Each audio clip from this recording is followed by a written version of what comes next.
Qué buen fin de semana tuvimos los fanáticos de One Piece. El sábado se dio el inesperado estreno del capítulo 1090 del manga, mientras que el domingo se estrenaría el episodio 1072 del anime, que para sorpresa de nadie una vez más tendría una animación espectacular, mucha epicidad en tan solo 2 días. Pero bueno, creo que llegó el momento de hablar un poco sobre lo ocurrido en el reciente capítulo 1090 del manga, y como hay mucho que comentar no meteré más relleno a esta vaina, así que empecemos de una con lo más importante mostrado este fin de semana. Realmente este video lo quiero enfocar más en la parte final del capítulo, que lógicamente sería la parte más interesante y la que más intriga nos puede generar por lo que pueda ocurrir en los capítulos siguientes, así que las primeras páginas las comentaré de manera bastante rápida. Primero que nada, y desde que inicia el capítulo podemos ver al prota echarle al viejo Saturno su ya clásico discurso de que se convertirá en el rey de los piratas, mientras revela información bastante importante. Esto hace que de fondo Robin y al parecer otros Mugiwaras le pidan que ya lo cierre. Cuando comenzaron a salir los primeros spoilers de este capítulo se decía que Robin enojadísima le ordenaba al prota que se callara y que casi lo pateaba por estúpido. Esto hizo que gran parte de la gente que había leído los spoilers pegara el grito en el cielo, asegurando que esa no era una actitud típica de Robin, ya que ella jamás ha cuestionado las decisiones del prota por muy estúpidas que sean. Así que para tratar de buscarle una justificación a dicho enojo, salió la teoría de que realmente esta Robin no es la Robin real, sino que sería Katarina Devon la cual está haciéndose pasar por esta Mugiwara, la cual habría sido capturada y por eso no la vimos en el capítulo de la semana pasada. ¡Por Dios, no!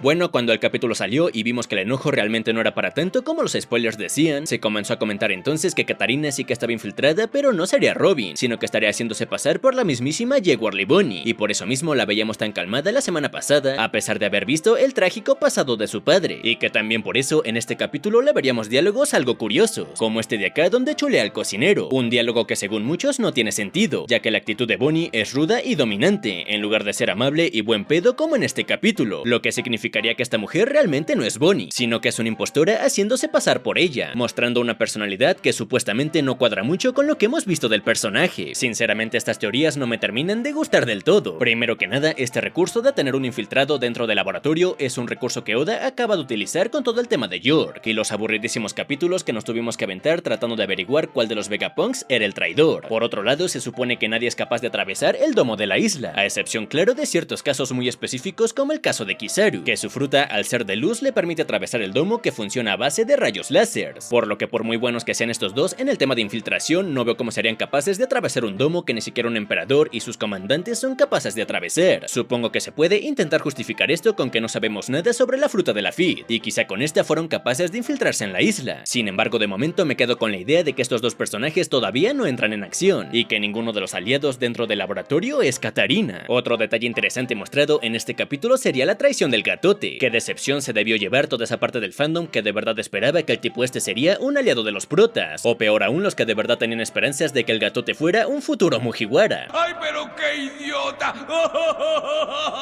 La verdad es que aunque el gatote no es ni de cerca un personaje que me agrade, verlo en una faceta diferente rebelándose contra el gobierno mundial y buscando una meta propia me hubiera gustado bastante, pero tristemente parece que no, y todo apunta a que Lucci se quedará toda la vida siendo el chalán lamehuevos del gobierno mundial, que no tiene ni una pizca de personalidad o motivaciones propias, aunque bueno, tampoco me parece nada súper descabellado. Después de todo, Lucci desde niño fue criado y entrenado para ser 100% leal al gobierno mundial, por lo que pensar que los traicionaría para hacerse pana del pibe que le arrebató todo es un pensamiento bastante ingenuo. Siguiendo con el capítulo, finalmente se confirma algo que muchos ya nos veíamos venir, y es que los niños prietos poco a poco empiezan a adquirir conciencia propia, o por lo menos una especie de conciencia similar a la de los cuerpos originales, basadas en los sentimientos que se transfieren a través de los genes. En este caso podemos ver cómo la pequeña Hancock desobedece completamente las órdenes de York, únicamente por el amor que siente por el prota, un amor que lógicamente se originó en la Hancock real, y que terminó despertando en este cuerpo artificial que parecía no tener ningún tipo de sentimiento. Esto es una mala noticia para el gobierno mundial, pues si todos los morenos comienzan a decidir sus acciones basándose en los sentimientos de los cuerpos originales, llegará un punto en el que ni siquiera los Vegetas del Gorosei serán capaces de manipularlos, y tendrán que lidiar con clones repoderosos que se niegan a ser controlados. Pero bueno, creo que no hay mucho más que destacar en esta primera parte del capítulo. El resto del diálogo es sobre el plan de escape, que en teoría suena bastante sencillo, e incluso muchos están emocionados por el puro hecho de salir de aquí y llegar a Elbaf. Sin embargo, por lo ocurrido en la parte final del capítulo, yo no estaría tan confiado de que el escape se dé tan sencillo como los protas están esperando. Incluso todo esto me recordó un poco al arco del archipiélago Shabondi, donde los protas estaban emocionadísimos por llegar a la isla Gyojin, pero repentinamente apareció la marina, apareció Kizaru, se armó semejante desmadre y los protas terminaron separados y teniendo que esperar 2 años para llegar a la isla Gyojin. En este caso espero no tener que aguantar 2 años para ir a Elbaf, pero sí creo que la retirada se puede complicar bastante. Lo que me lleva entonces a hablar de la parte final del capítulo, y todas las dudas que surgieron tras ver esos últimos paneles. ¿Acaso Kizaru realmente es tan poderoso como para hacer sudar al prota? ¿O acaso los vicealmirantes tendrán el poder suficiente para hacer frente a los Mugiwaras? Como había mencionado en el video del capítulo 1089, a mí me hubiera gustado que si en este arco llegan a ocurrir enfrentamientos, veamos a Luffy pelear contra el viejo Saturno, al par de novios pelear contra Kizaru, y a los Mugiwaras restantes junto al CP0 pelear contra los 9 vicealmirantes presentes. Sin embargo, tras la traición de Lucci, supongo que ya no podemos contar con ellos como aliados para pelear del lado de los protas, por lo que habría que mover un poco los hipotéticos combates. Por las palabras de Saturno en el capítulo pasado, asegurando que de momento se quiere quedar en el barco y que los Mugiwaras no sepan de su presencia, podríamos suponer que entonces no peleará, o por lo menos no lo hará pronto. Así que entonces en teoría el capitán debería pelear él solo contra Kizaru, y los 9 Mugiwaras restantes pelear contra los 9 vicealmirantes, a los cuales Oda les hizo muchísimo énfasis en el capítulo pasado como personajes muy peligrosos. Esto me parece una responsabilidad gigantesca para los vicealmirantes, teniendo en cuenta que algunos de ellos deberían estar a un nivel altísimo para poder hacer frente al Yonko Verde, al Rubio Hermoso, a Tiburcio y a mi señora Robin, que son los 4 Mugiwaras más poderosos después del prota. Y justo eso hace que volvamos a la pregunta del inicio: ¿los vicealmirantes de verdad pueden igualar el poder de estos personajes como para darles una buena pelea, o terminarán siendo una copia de los Tobiropo que en lugar de regalarnos peleas épicas y memorables, nos dieron peleas chafísimas y completamente olvidables? Bueno, para intentar obtener una respuesta habría que repasar un poco lo que han hecho los vicealmirantes a lo largo de la historia. Primero que nada hay que dejar claro que el nivel vicealmirante no es un nivel de poder específico o que todos los vicealmirantes compartan. Hay vicealmirantes monstruosos como el viejo Garp, que en su mejor época se agarraba a chingadazos con los piratas más poderosos de toda la historia, y por otro lado hay vicealmirantes bastante chafas, que pueden ser utilizados como juguetes por un Shichibukai para no aburrirse. Patético. Ahora bien, quizá meter a Garp y a Zuru en el mismo saco que al resto de vicealmirantes no sea algo justo, pues estos vienen de otra época donde lo típico era pelearse con piratas extremadamente poderosos. Así que bueno, si dejamos de lado a este par de leyendas, ahí sí es mucho más sencillo medir el nivel promedio de los vicealmirantes de hoy en día, y pues la verdad es que no es nada muy impresionante, y cada vez apestan más a Tobiropos. Básicamente, un vicealmirante sería bastante más débil que el Shichibukai promedio. Obviamente hay excepciones como el caso de Buggy, por ejemplo, que seguramente cualquier vicealmirante sería capaz de rajárselo, pero en general un Shichibukai normal sería capaz de vencer sencillo a un vicealmirante actual. Lau derrotó a Smoker y a Vergo, ambos marines de rango vicealmirante. Hancock humilló a Momonga durante el arco de Amazon Lily, y recientemente en la invasión a la isla humilló a este otro vicealmirante petrificándolo sin que el baboso pudiera defenderse. Este otro de acá fue humillado por Bartolomeo, que ni siquiera llega al nivel de un Shichibukai. Este gigante de acá fue derrotado por Oars, que obviamente tampoco estaba al nivel de los Shichibukais. Y como olvidar que en Marineford fueron frenados por aliados de Shirohige, los cuales tampoco eran nada del otro mundo, y mucho menos cercanos al nivel de un Shichibukai. De hecho, un Shichibukai se los asoleó casi a todos sin ninguna dificultad, por lo que muy fuertes la verdad no eran. Lo único destacable de los vicealmirantes es que todos y cada uno de ellos son usuarios por lo menos de uno de los hakis básicos. Literalmente es requisito dominar alguno de estos dos hakis o los dos para alcanzar este título. Así que esto sí que le puede venir bien a los Mugiwaras más débiles como Chopper, Nami, Usopp, Brook y Franky, los cuales no han sido capaces de despertar dichos hakis. Bueno, Usopp sí que despertó el de observación, pero creo que desde Dressrosa no lo hemos visto usarlo dentro del manga. A lo mejor el pibe ni siquiera es consciente de que puede utilizar dicho haki, por lo que pelear contra estos vicealmirantes y que los orillen a despertarlos en plena pelea me parece bien. Eso ya me bastaría a mí para que estos tipos no sean igual de irrelevantes que los Tobiropos. Sin embargo, ¿y dónde está el verdadero problema? Sería con el trío monstruoso. Estos tres cabrones sin problema se encuentran al nivel de un segundo o primer comandante de emperador. Como chuchas, un vicealmirante se va a enfrentar a un segundo o primer comandante de Yonko cuando un Shichibukai los humilla de un movimiento, o peor aún cuando personajes que ni siquiera están cerca del nivel de un Shichibukai los terminan derrotando. Soy consciente y como ya dije al comienzo, el nivel de los vicealmirantes puede ser variable y no todos tienen por qué ser igual de inútiles, pero me parecería rarísimo que haya vicealmirantes del nivel de un primer o segundo comandante de Yonko y que jamás hayan hecho algo relevante en la historia. Todos y cada uno de los que han aparecido, a excepción de Garp, han sido completamente irrelevantes. El único que hizo algo medianamente decente fue el tipo este con patas de araña que le colocó esposas de Kairoseki a Marco para que Kizaru pudiera derrotarlo. Incluso Smoker, que es mi gallo y el único vicealmirante que le tengo fe, no creo que esté ni cerca del nivel de un primer comandante como para hacer frente al Yonko Verde o a su novio, por lo que en este caso yo vería mucho más factible que Bonnie, Stussy o quizás hasta Sentomaru se encarguen de algunos vicealmirantes, mientras que el trío monstruoso pelea contra el CP0 y los niños prietos, contra los piratas de Barba Negra y los niños prietos, o yo que sé, algo mucho más retador que de verdad los ponga en problemas. Pues de momento ninguno de estos 9 vicealmirantes me genera miedo ni me dan la sensación de poder hacer frente a estos tres príncipes. Ahora pasando a la otra amenaza de todo este conflicto, hablemos de Kizaru. ¿Será acaso que Luffy Luffy realmente no está al nivel de un emperador, o es que Kizaru está tan roto que puede igualar el poder de estos monstruos llamados Yonkous. Bueno, muchas preguntas, así que repasemos un poco de lo que sabemos del nivel de Kizaru, o más bien del nivel de los almirantes. Por las palabras de Green Bull en Wano, en teoría los almirantes son más poderosos que un comandante de emperador sin importar que sea primer, segundo o tercer comandante, además de que en teoría deberían ser más fuertes que un Shichibukai promedio, ya que Green Bull pudo vencer y capturar a Weevil, mientras que Aokiji hizo que a Doflamingo se le cayeran los huevos del susto y saliera corriendo de Pond Hazard. Sin embargo, también deberían ser más débiles que un emperador, ya que el mismo Green Bull comenta que si Kaido estuviera con vida ni de chiste se hubiera acercado a Wano, además de que solo con sentir la presencia de Shanks el cabrón salió corriendo aterrado. Esto nos podría dar a entender que los almirantes se encuentran en una especie de limbo entre el nivel de un primer comandante y el nivel de un Yonkou. Sin embargo, y como muchos suponemos, el nivel de los almirantes no es idéntico, habrá algunos más fuertes que otros, y en este caso estamos tomando de base las acciones y palabras del más débil de todos, que sería Green Bull. Por lo poco que hemos visto de los almirantes, podríamos casi asegurar que los tres almirantes OG son más poderosos que Fujitora y el árbol. De Green Bull ya comentamos que cada que aparece es para hacer quedar mal el título de almirante, mientras que Fujitora, a pesar de tener su poder de spamear meteoritos a lo bestia, en cuanto a Haki se le vio bastante flojo, al no ser capaz de cortar los hilos de la jaula de Doflamingo. Por otro lado, al trío de almirantes originales rara vez se les ha visto en problemas, y cuando llega a ocurrir es en contra de personajes extremadamente rotos. A Kainu le voló media cabeza e hizo dona al antiguo hombre más fuerte del mundo, algo viejo claro pero con el poder suficiente para destruir al solo el cuartel de la marina. Aokiji tuvo un duelo bastante parejo y terminó atravesando y congelando al marín más roto que ha existido, que aunque ya tenía sus años encima seguía estando rotísimo y con sus niveles de haki intactos. Y bueno, Kizaru no ha tenido un duelo directo contra un emperador, pero sí que en Marineford logró dañar bastante al viejo Shirohige. Cuando apareció Beckman, el cual en teoría está a un nivel bastante cercano al de su capitán, Kizaru lo ignoró por completo y siguió con su ataque sin importarle que Beckman lo estuviera amenazando. Y durante el arco de Wano, a diferencia de Green Bull, que ya ha dicho abiertamente que le tenía miedo a Kaido, este cabrón de aquí tenía los huevos bien gordos, como para querer meterse en la guerra sin importarle que Kaido y Big Mom estuvieran presentes. ¡Qué huevos! Esto no quiere decir que Kizaru derrotaría a Kaido y a Big Mom, pero sí nos deja claro que confía lo suficiente en su poder como para plantarle cara a un emperador a pesar de poder perder la vida. Y no estoy tomando en cuenta lo ocurrido en la película de la flaca esta, porque en teoría son eventos no canon. También hay que tener en cuenta que aunque la nueva marcha del prota lo vuelve extremadamente roto, de momento parece que no la domina del todo, ya que cada vez que la utiliza termina cansándose muchísimo. Esto lo pudimos ver en su pelea contra el gatote, que a pesar de que el prota ni siquiera se esforzó en dicha pelea, aún así terminó completamente exhausto, por lo que a la hora de enfrentar a un rival mucho más peligroso como Kizaru, este cansancio extremo debería jugarle en contra a nuestro querido prota. Ahora bien, dicho esto, entonces ¿en qué quedamos? ¿Kizaru debería ser capaz de vencer a Luffy? Pues yo diría que no. Vencer a Luffy ahora que está completamente descansado y después de que ya se chingó su carnita me parece muy complicado. Kaido no pudo vencerlo en esta nueva forma a pesar de conectarle todo tipo de técnicas, sin mencionar que los niveles de haki del prota son ridículamente altos, y de momento no sabemos si Kizaru es capaz de utilizar los hakis avanzados. De hecho, ni siquiera sabemos si es capaz de utilizar el haki del rey. Aún así, eso no quiere decir que Kizaru sea un rival sencillo de vencer. Este tipo sigue siendo uno de los almirantes con más huevos de toda la serie, con niveles de haki aún desconocidos para el prota, pero seguramente mucho más altos que los del gatote, y seguramente a la altura de los de Aokiji y los de Akainu, sin mencionar que jamás hemos visto lo que una fruta logia despertada es capaz de hacer. Mucho se habla que les permite transformar su entorno en el elemento de su fruta, como pasó en Pond Hazard. Sin embargo, esto no está confirmado y no sabemos si esto pasó gracias al despertar de las logias, por lo que este enfrentamiento contra Kizaru sería la oportunidad perfecta para mostrarnos el despertar de las logias, y que así el prota tenga las cosas mucho más complicadas. Por lo que resumidamente y a mi punto de vista, Kizaru no debería ser capaz de vencer al prota, pero el prota tampoco debería ser capaz de vencer a Kizaru de manera sencilla. Seguramente el prota logrará vencer, pero tengo fe que será una pelea muy difícil para el capitán, que a pesar de ser un emperador sabe perfectamente que no puede subestimar a los almirantes de la marina, o por lo menos a los tres almirantes originales, que ya hemos visto que no les tiembla la mano a la hora de enfrentar personajes con el título o con la reputación de un emperador. Pero bueno, como siempre, yo no tengo la verdad absoluta, por lo que los invito a dejarme en los comentarios si ustedes creen que Kizaru será un buen rival para Luffy, o si piensan que el capitán le dará una acogida tremenda. De momento no tengo nada más que agregar. Nos vemos en unos días con algún video mientras seguimos en la espera del regreso del manga. Hasta luego.